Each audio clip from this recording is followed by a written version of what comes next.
Hello and welcome back to the Nasty Metal Production channel YouTube, and welcome to another episode of Album of the Week, and this is episode number 14. So for this week's spotlight, well, since Saxon's Thunderbolt will be released here in the next several days, we might as well spotlight an album of theirs, and it might as well be a classic. And is there any more of a classic album than Wheels of Steel?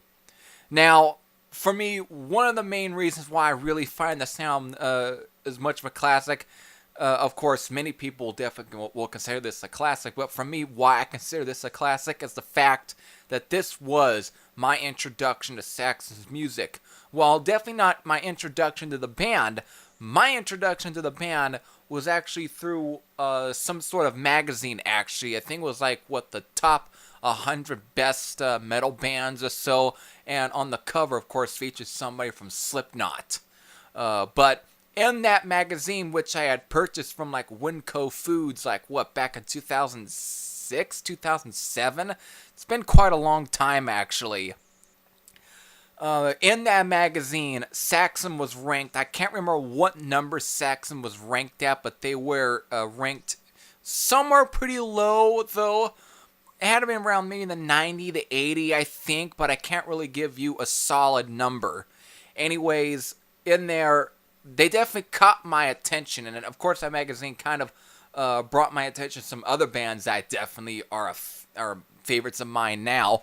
But in there, Saxon did, and they just definitely caught my attention. And it wouldn't be until late December, 2008, when I actually finally, gave the band's music a chance. And it was, of course, through the song 747 Strangers in the Night. And of course, I was looking up a whole lot of other new wave or British heavy metal bands, because at the time I was listening to a lot of Diamond Head. But on YouTube, 747 was right there, and I decided to, and I clicked on it because I was like, oh, here's a Saxon. I never listened to this band. I always heard about them. Plus, I had a fucking magazine that had them in there, so I was like, I might as well check out the song and see if I'll like them. Sure enough, I did, and so it just went from there, and I went and was like, damn, this is pretty good.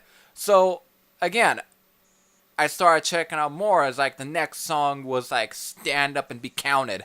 And right there, that was the money breaker. It's ooh, yes, I have to buy more Saxon. I gotta listen to more of these guys. And that's what happened. And so, right from there, checking out stuff off of, Strong Arm of the Law, or the debut 1979 album, or something off of Denim and Leather, or, of course, Power and the Glory. But the first Saxon album I bought was, of course, Wheels of Steel. And it was that rasping music in early February 2009. And it was just a fucking classic. And how much more of a classic can you get on this album? Hell, it starts off with Motorcycle Man, one rockin' tune, all the way to the Fire Burner. That's, of course, his Machine Gun. The whole album is a complete rocker. There really is no bad song on this album. It's why I clicked to it so early, because of it's just had that grab you by the jugular kind of feel. And of course, when I saw Saxon live for the first time, they opened up with Motorcycle Man, and it was just it brought back some memories of when I first bought Wheels of Steel. It's everything on this album, it's just classic, and it means quite a bit to me because it's on a very sentimental part as well, because this was the first Saxon album. It was the album that made me a fan of them from the first start, and it's why I'm spotlighting it, since Saxon again are releasing Thunderbolt here in the next several days. It's like, might as well look back on one album that surely put me on the path to check out a lot of Saxon. Of course, from there I would buy the 10 album box set, which I have right here. The complete albums, 1979, 1988 set, and from there, it's like, this was pretty much most Saxon in some ways I need, but I still have yet to get most of their discography, but I'm not gonna force it or anything, because this is enough for me to enjoy. Of course, back in 2016, they had Battering Ram, which was also another killer album. If you've never checked out that one, and you have yet to check out any Saxon album to begin with, and you're new to them, now Wheels of Steel, Strong of the Law, or maybe to some extent Diamond Leather, or Power and the Glory, hell, or even the last album before Thunderbolt, Battering Ram. All those albums, I would say, are definitely great ways to start with Saxon. So, that was it for at least this Album of the Week Spotlight.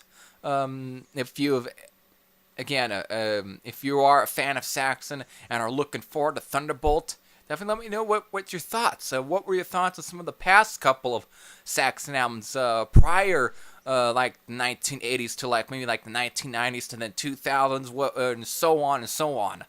What are your favorite moments from the band, and how were your experiences when you saw them live? Anyways, these are not completely great questions, but since they are releasing Thunderbolt, might as well look back. So until then, this is Every Thrasher Sam out. I'll see you again here soon. Take care.